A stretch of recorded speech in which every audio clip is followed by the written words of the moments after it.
Welcome to Audience First, a podcast for tech marketers looking to break out of the echo chamber, to better understand their buyers, what motivates them, and what they hate that vendors do. It's time to unmute your mic.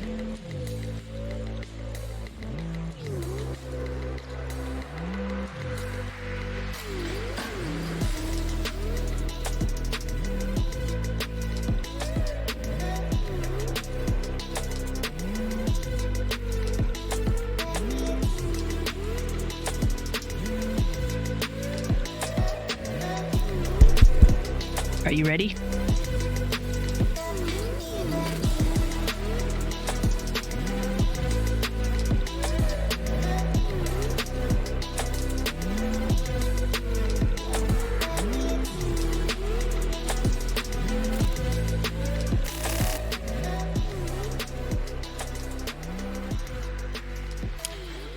Welcome back to another episode of Audience First. I have a very special guest with me today in the studio, the one and the only Sivan Tehila. Welcome to the show. Thank you so much. Pleasure to be here. It's exciting. We're in New York, which is new for me. In this awesome studio, we're going to talk about all the good things with regards to CISOs, Chief Information Security Officers. Sivan has a lot of insight to share. But before we dig in, Sivan, can you tell me a little bit about who you are, what do you do, and why the hell do you do it? So my name is Sivan Tehila. I am the founder and CEO of Onyxia Cyber. I started my career more than 15 years ago in the Army. I served for 10 years, and that's where I basically got exposed to the whole cybersecurity industry. After 10 years of service and being the CISO of the Research and Analysis Division, I shifted into the private sector, started to work with large organizations, and at some point also joined a new cybersecurity startup that ended up being very successful, Perimeter 81. And I think that over the years, in the industry and being a CISO myself, and also working very closely with CISOs while they were making decisions on implementing specific products, I realized that there is a real need or a real gap in the way we're managing security programs and in the way we're leveraging the data that we have in each one of these security products in a way that could be very beneficial for the CISOs for his day-to-day job. And if we think about that, almost any C-level executive in a company, they have their own management platform or a tool to manage their day-to-day efforts, but CISOs don't really have that. And I really wanted to come up with this platform that can be this core management platform for CISOs to get all the answers they need, to get all the reports they need, to analyze the data, and to be able to connect all the dots and manage better their security programs, but also their security stack. So I often say that my dream as a CISO is to be able to wake up in the morning and like I'm asking Alexa, hey Alexa, how is the weather today? To be able to go to one place and ask a platform like Onyxia, hey Onyxia, what are the top 3 things I should be afraid of today? What are the top 3 things I should focus on today? And basically based on that to prioritize my actions. That's awesome. Now, when I worked as a marketer internally for cybersecurity startups, we all had our dashboards. I mean, you go to the trade shows and you look at the screens, loads of dashboards. What differentiates the Onyxia platform and that dashboard or like 30K foot view versus the other ones?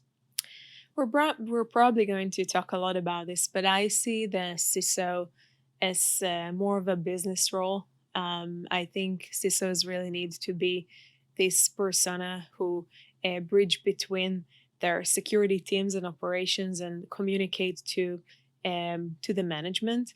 And we want as Sonic, like our platform, to become this bridge between the security teams to the business. And I think that's really the difference. Most of the other products out there obviously are much needed, right? We need the product for vulnerability management. We need to cover detection and response, training and awareness. Everything is really is super important. But at the end of the day, in order to understand what is the right way to maximize the capabilities of these products and how to utilize this the process, the products, and maximize the and make out the most out of the processes that we have in place. We need to have a strategy, and this strategy and security KPIs must be aligned with the business objectives. Right, right. Now, why admire you so much is because you speak to a lot of practitioners. You're a practitioner yourself. Um, you've talked to what I think is what over 200 CISOs, and I think that's what really piqued my interest because I love talking to security professionals. You just recently published a report, Hmm. Voice of the CISO 2024, and you guys talked about regulations and tell me a little bit more about that report. What was kind of the goal of exposing some of that data? Yeah, so I think I mean I have a few parts for the answer. I'll start with the fact that I really believe in staying connected to the field. I When we started, we spoke with around 200 CISOs just to understand how they're currently managing their Hmm. programs, what are their KPIs they're measuring, what are the SLAs they're defining for each one of these KPIs. Right. We need to understand that there is no standard in the industry for security programs. So until now, we could just come up with a certain KPI and a specific SLA, and it was okay. But I think now with the evolving threats and with new regulations that are coming, things needs to be more organized and structured. And one of the examples is the new SEC regulation, the new cybersecurity rule that got into effect in December of 2023. And in this rule, the SEC basically require companies not only to disclose incidents in 4 days, security incidents in 4 days, but also they were talking about disclosing security programs and strategies. Hmm. And you can't really do that as a public company with Excel sheet. You need to Yeah. show improvement over time. You need to demonstrate that you're tracking your KPIs, and it all needs to be connected to their data. And handling this massive amount of data is very, very hard when things are not automated. Right. Right. Now, one interesting statistic that was quite alarming when I read the report was that the majority of CISOs are unprepared for today's cybersecurity regulations. Uh, what do you propose CISOs can do to become more prepared? Well, I think one of the things we discussed before the podcast was really building this community Hmm. around our platform. But I really believe in communities in general, and I Hmm. think being able to share knowledge with each other is super. It's super. It can be. It's very powerful. Yeah. At the end of the day, we're as CISOs. We're not reinventing the wheel. We're all trying to use similar tools and trying to align with similar KPIs most of the time. Obviously, there are some things that needs to be customized per organization, Yeah. but the ability to share knowledge with each other, it's something that we see the benefits of it, and we also.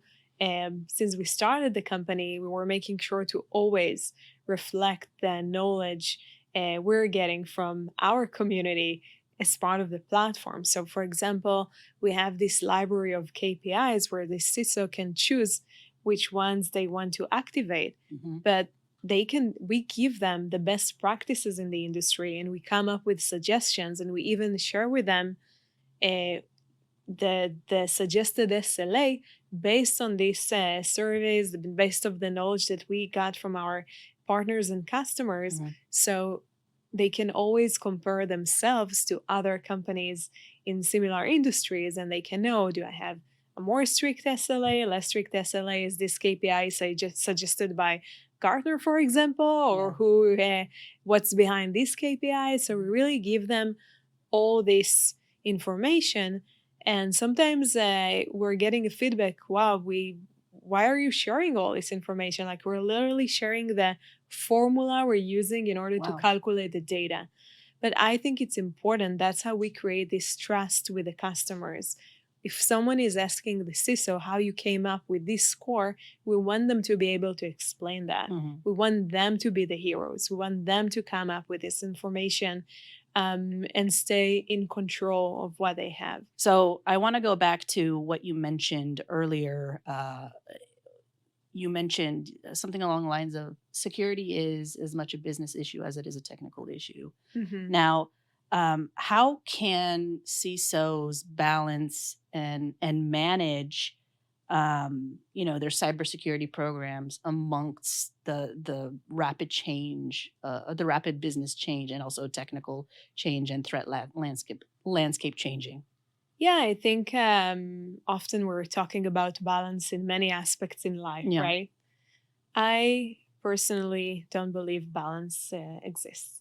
Oh, I spicy. Yeah, I think. Well, I think you know that, but I'm doing pedal boarding on the Hudson here. That I The did not Hudson River. know. Oh, you You're didn't? paddleboarding on the Hudson? Yeah. So Okay. that's like my meditation over the weekend. I'll go for a few hours in the water.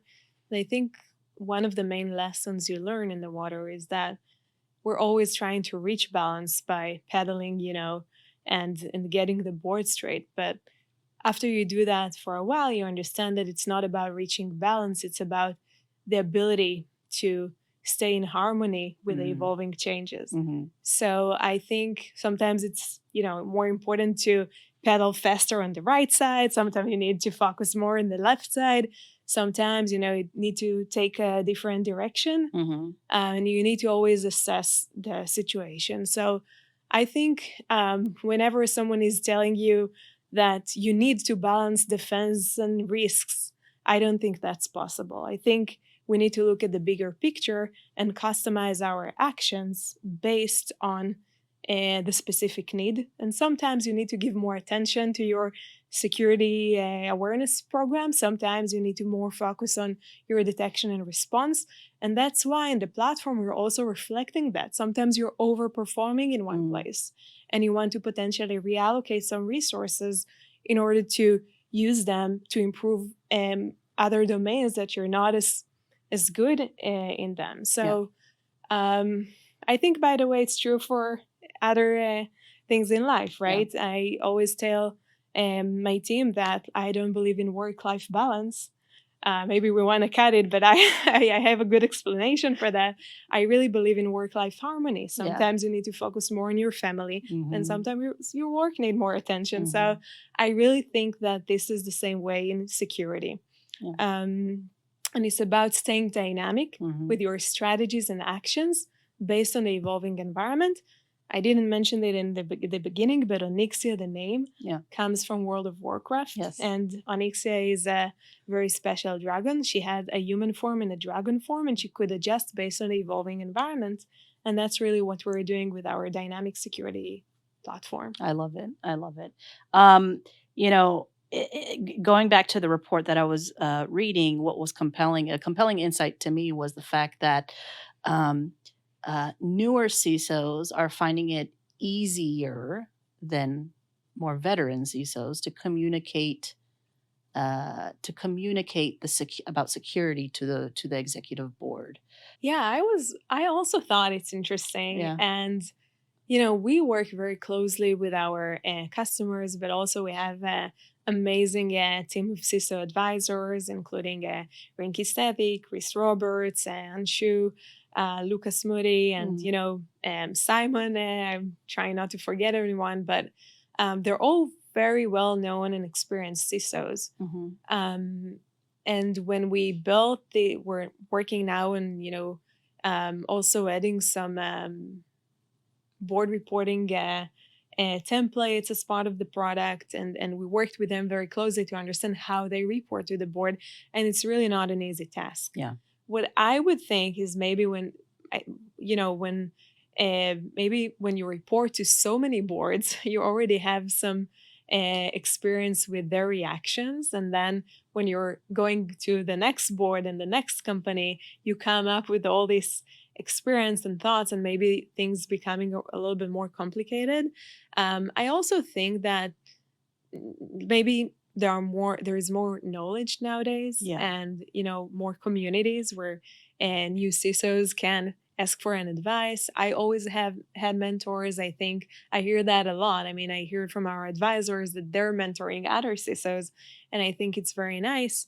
And I also think that we have academic programs. I'm running Mm-hmm. the cybersecurity program at Yeshiva University. It's a master's degree. But when I started, there was no academic program in Right. cybersecurity. You had to really, learn things yourself. So I think we have a lot more knowledge Yes. communities and sharing knowledge platforms. And that's probably what makes things a little bit easier. 100%. And I think to your earlier point, the fact that uh, there's more awareness amongst the community that security is a business function, more so than 100%. ever before. And so those newer CISOs coming into the role understand, okay, I need to be on point with regards to what's the business vision, Hmm. what's the organizational vision, what's my vision from the security standpoint. And so it's much more critical and easier for them to align their vision to the business. Fun story, funny story and fun story. I was sitting in a room full of CISOs at enterprise organizations, and one CISO from a large airline starts firing on these marketing metrics and like explaining how he has to go to the CMO of this large airline and explain how security impacts marketing metrics. And then I sat there and I was like, holy shit, this guy knows more about marketing than most CMOs that I know. And so that really was one of the most alarming, or not alarming, it was the most surprising insight that I got from that conversation, is that, they really CISOs who are in the role and understand them really know all the cogs that work in the organization. I thought that was fascinating because Hmm. I came in with the assumption it was largely just technical. So I Yeah. rest my case. You know, we talk about CISOs having to manage risk Hmm. and measuring the effectiveness of their programs. How are CISOs effectively doing that? Hmm.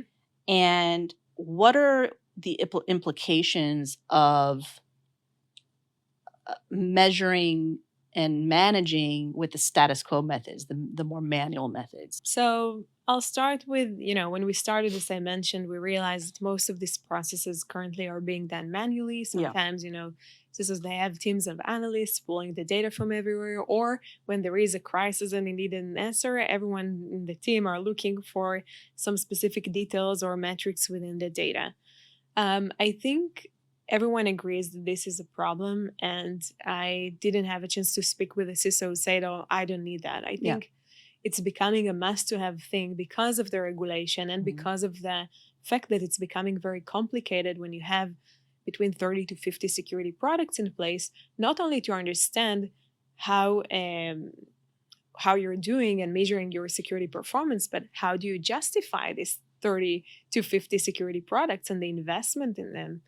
And what we're doing with Onyxia is not only to provide you with the KPIs and SLAs, but also helping you connect the dots when it comes to investments. Mhm. If I implemented a vulnerability management platform in the beginning of the year, how it helped me improve over time, so I can justify this investment in the next year. And when I'm, looking at my budget and going to my management to ask for more budget or less budget, Mhm. so we're showing this connection between the security investments and the budgets and how those are affecting the KPIs. And I think that's one of the things that we need to always present, the ability to it's not quantification, it's really the ability to tie the spending to the KPIs and the outcomes of those spendings, and obviously to continuously measure them and improve them over time and make the adjustments that we need based on the uh, business needs, right? So I think, yeah, I think that's really the way to do that. And obviously, speaking about the business, There is also the more high level view, which is the KRIs and how those are really connected to the KPIs, and how Mhm. this is really connected to the spending and to the processes and people that we have in place. So if I understand correctly, Onyxia is allowing that predictability through like how does that work? Just from a technical standpoint, because it Yeah. seems kind of complex, but I just want to understand under the hood how it's functioning. So it sounds complicated, and I'm obviously, if you'll ask my team, they invested hours in coming up with these capabilities. But we're basically integrating with the existing security stack. Hmm. We're pulling the relevant data from there into our data lake, and we're basically processing this data and providing insights for the CISOs, Hmm. not just in like nice dashboards and reports, but also with our Onyx AI engine we provide them with insights on data trends. We show them where they got improved, where they need to pay attention. Hmm. We help them to optimize SLA so we can give them suggestions on SLA optimizations. And the predictions is something that is very powerful and we recently released it. It's really our ability to predict when the company is not going to meet the SLA for a Ooh. specific KPI. And that's a very powerful thing because Yeah. if you know that in a month or two you're not going to meet your SLA, you can Mhm. take actions now and prevent your company or team from being in a crisis. Mhm.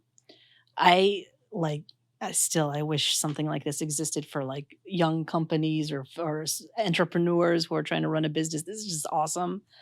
Maybe there's something out there. Anyway, I love this. This tool sounds so cool. Um, do you have any kind of interesting like use cases or case studies, anecdotes from customers? No need to name names. hmm We can anonymize here that you think are worth kind of mentioning with regards to the power of Onyxia?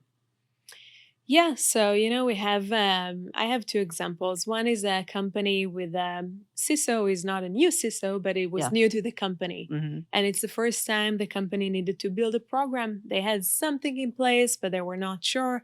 And he needed a platform that can help him speed up with the process. So he was about to hire a team, and he also planned to hire a team of analysts to put together the Mm. KPIs and metrics. And he ended up, instead of hiring three people, just hiring one person.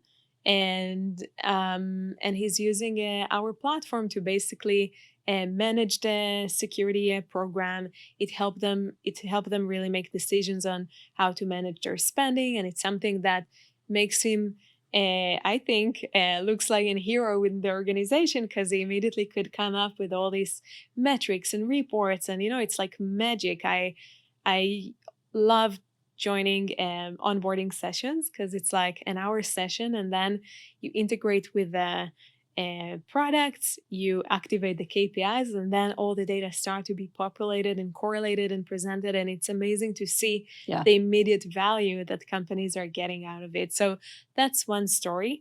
I think the other story is really a very experienced CISOs who kind of like got lost in their Mm. environment. We're always talking about defense in depth Yeah. and layered security approach. And what we're actually doing, we're implementing solution on top of solution on top of solution. Yeah. And after a few years, you're ending up with 50 products and you don't know what Mhm. it serves. How this is really, where do I have overlaps, redundancies? Do I really need that? Like, how much am I spending? Yeah. And it's also helped them, by the way, getting this view, help them even negotiate with vendors. Yeah. It's like, because they can really show them, like, Mm. am I getting the most out of your product or not? Mhm. So that was an interesting experience because we started working with the CISO. He onboarded all his tools, and then he started to realize, oh wow, I really don't need that. Like maybe I can focus more in these domains where I need to invest more money in my people's time. So I think I love to bring up these two examples because I think our platform can really serve different stages of companies from a security maturity perspective, but also different types of CISOs. Yeah. That's fascinating.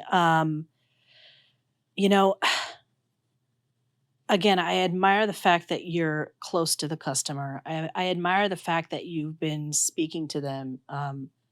I think there's one alarming statistic that stood out to me when I started my whole mission of customer research and security. 3% of founders actually spend time with their customers. And I just think that's absolutely bonkers, because you're building products and services for people. How do you do that if you don't spend any time with them? Um, 200 plus professionals. I mean, what's the secret sauce of getting in the room with them and having those conversations with them? What's worked for you?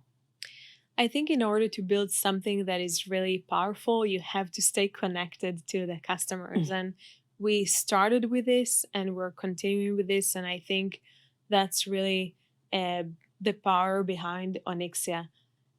We're bringing all this amazing professionals' knowledge to other companies.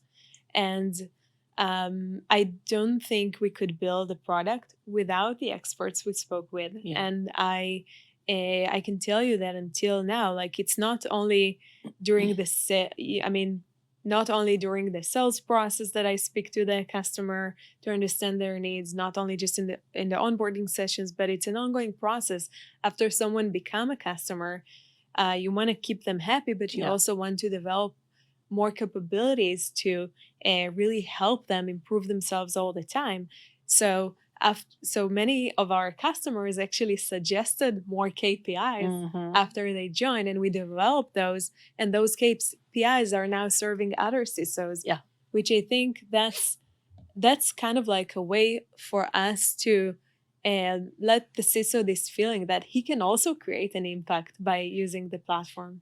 You mentioned continuously talking to them, and that's something that's super important. And I always try and tell people it's like you talk to a customer, you do an interview, trying to understand things that you can apply to your business. It's not one and done. You have to continue having those conversations because they're dynamic. Things change, the market changes, geopolitical implications apply to them as well.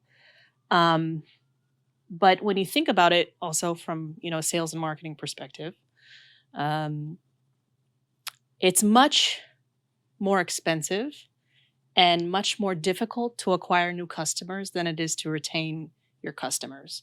And one thing that strikes me in having conversations with security practitioners is that they onboard to a product and then they're just ghosted by the vendor, which to me it seems super unfortunate, not Mhm. just for the customer but also for the vendor, because that's a lost opportunity for retention, upsell, or renewal. And so I think the best way to retain that business is not just to have sales follow up or the founders follow up, but your marketing function, your product Mhm. function, customer success. Keep It's a relationship. It's a relationship, 100, and I don't think it's a relationship just with one particular department. Like, if Mhm. you're doing the work as a marketer to understand the customer Mhm. and they've converted into an opportunity and then into business, follow up with them. Same with product, same with CSMs and founders. And so I appreciate the fact that you mentioned continuous conversations. I've grilled you enough, but I do want to know. I always mention to my guests, if there's anything you want to ask me, because this is a bi-directional conversation. By all means. Otherwise, we can wrap up with imparting thoughts. I would love to hear your thoughts as um, the marketing expert in the room.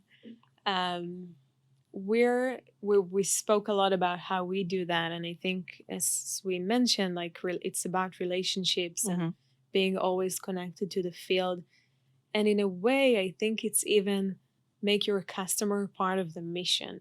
Hmm. And I really see our CISOs part of the mission on helping the industry shape a new standard and Hmm. get into a new reality where they have, like, they don't need to reinvent things. They're having the ability to share knowledge and use everyone else's knowledge. And I know you're also in the space of sharing knowledge, and it's something that you're passionate about. So happy to hear your take on that. Yeah, I appreciate you asking that. And in the conversations and the interviews that I ran, one challenge that uh, emerges in frequently in conversation is we as practitioners sometimes have a hard time collaborating. Hmm. Yes, there are the peer communities. Yes, there are the Slacks. There are the events. But if we're to um, you know as practitioners, if we're to affect some change and secure the world, right, and protect people, if we're to do that, we need to be sharing information at scale. And it's hard to do that in the Slack communities and at the Hmm. events. Like, where can I find a space where I just have my information on demand at a moment's notice? Where can I find that? And so what I mean, that's the reason why I joined the Cyber Nest and want to share that mission. Is we've built a platform to essentially do that, is to bring the community together, is to share peer rated and peer reviewed information so that we're more efficiently collaborating, we're more efficiently sharing, we're getting access to good information at scale in one space that's trusted and protected from the vendor pitches and the Hmm. the white papers and the webinars. But beyond that, we've also made it our mission to help practitioners work together too, not just share information, but also work together. So let's say, there's a specific scenario, or, part of the statistics in your report was that, 56% of CISOs have a hard time or don't trust their incident response plan. So Hmm.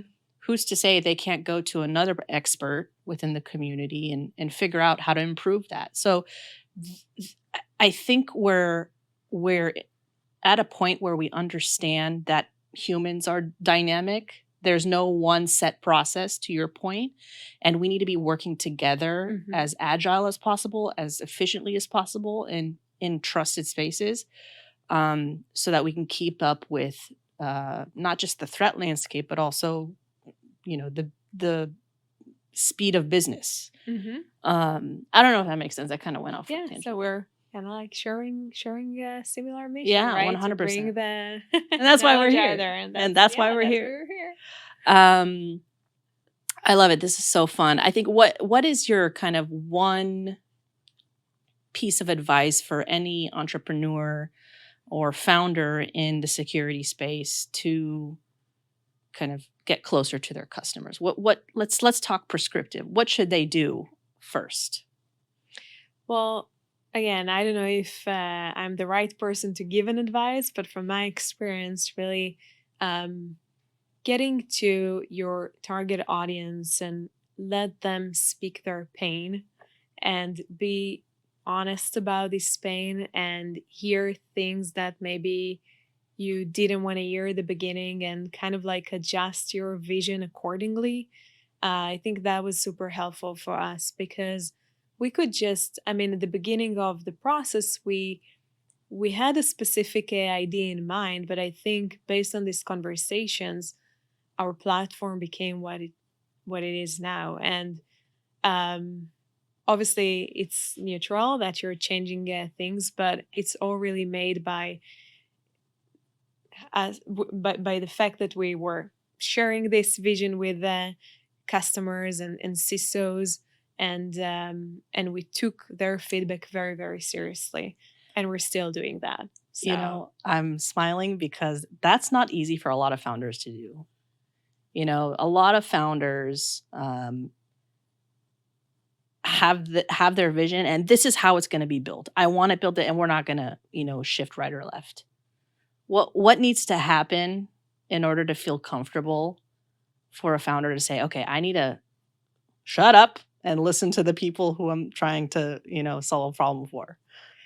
I do that all the time. It's funny that I don't know why this example came up to my mind, but we spoke with a potential customer who basically told me, I want to speak to your technical team.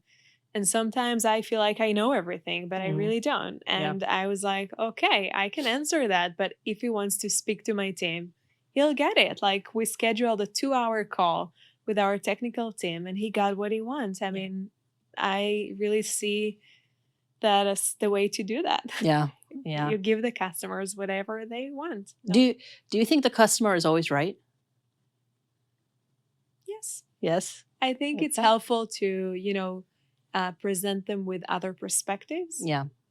But I don't think we can or want to replace the CISOs. There are the ones who are getting the hard questions. Mhm. There are the ones who are doing the hard day-to-day job, and there are the first ones to, be on the spot if something happens. So they're right.